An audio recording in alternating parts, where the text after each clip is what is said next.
Ma'am, kayo po ba si Del Esperanza? So, mag-bed patting po tayo ngayon, ma'am, no? So, before I'm going to proceed procedure, I'm going to wash my hands. And put the gloves. Saan tayo maglagay ng gloves? So, may mga materials po ako dito. 2 basin, 2 malinis na towel, and another towel para sa likod ng pasyente, and lotion, deodorant, and soap.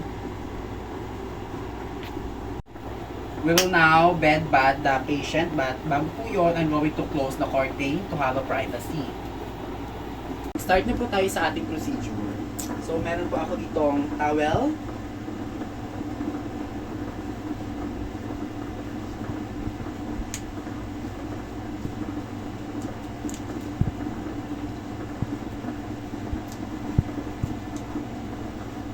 And sa basin po, warm water. Wala pong soap para maiwasan ma-irritate yung mata kasi pupunasan po natin yung face. Ito po ako dito ang towel na dry. So, babasahin natin siya ng warm water.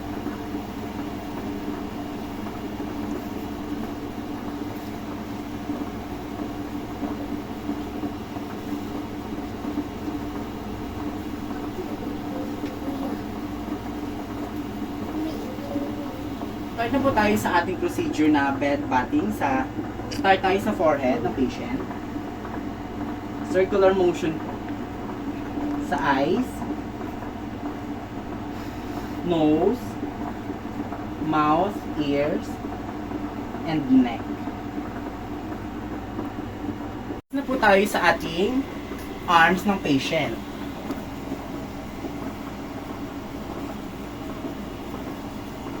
Maglalagay ako ng towel para maiwasan mabasa ang kanyang higaan para mapanatili na ang ating na dry.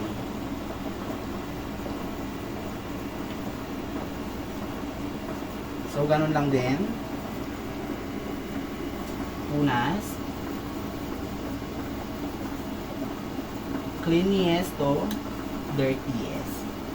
Sa ilalim ng palad at sa itaas. Ito naman po, binasaran natin siya ng tubig. Lalagyan natin siya ng soap.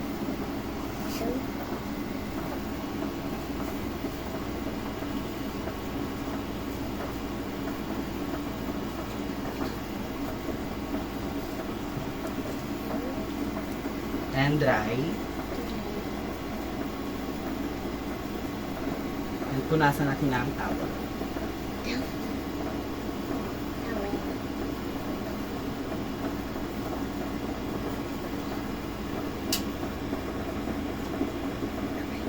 Next na tayo sa legs ng ating patient. So, ayan natin lilinisan yung back ng ating patient. So, maglagay tayo ng pillow para sa maging pang-suporta sa patient.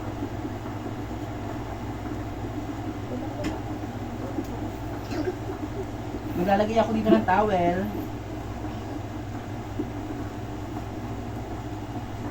Kukuha ako ng towel na basa lang po ito.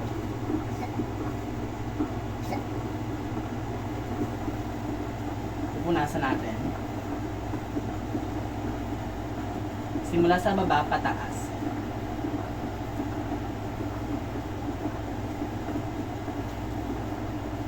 And sa ilalim naman po ng ating, ay sa likod ng ating hita.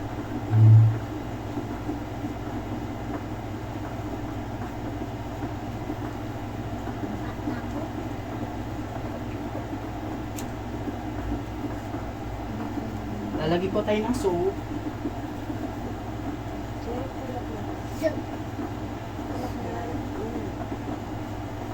Simula sa pinakababa, pataas.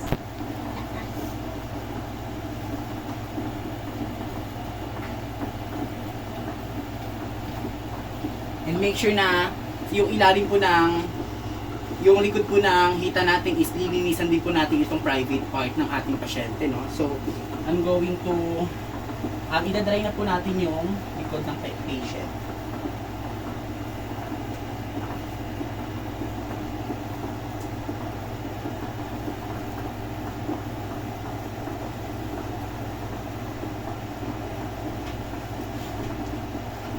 Meron tayong urinal dito na bedpan para sa patient natin kung gusto nila umihi. Tatagilid ulit natin yung patient natin. Yung pinakamalaking space is doon sa baba. And yung pinakamaliit is yung sa taas. Ganon lang po. And kung tatanggalin natin, ganon lang.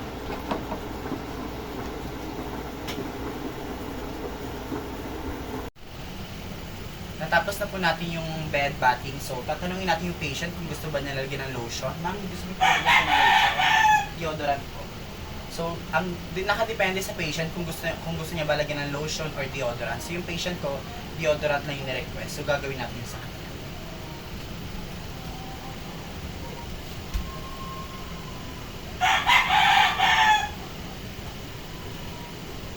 So, depende rin sa pasyente kung bibihisan natin siya. So, bibihisan po natin ang pasyente.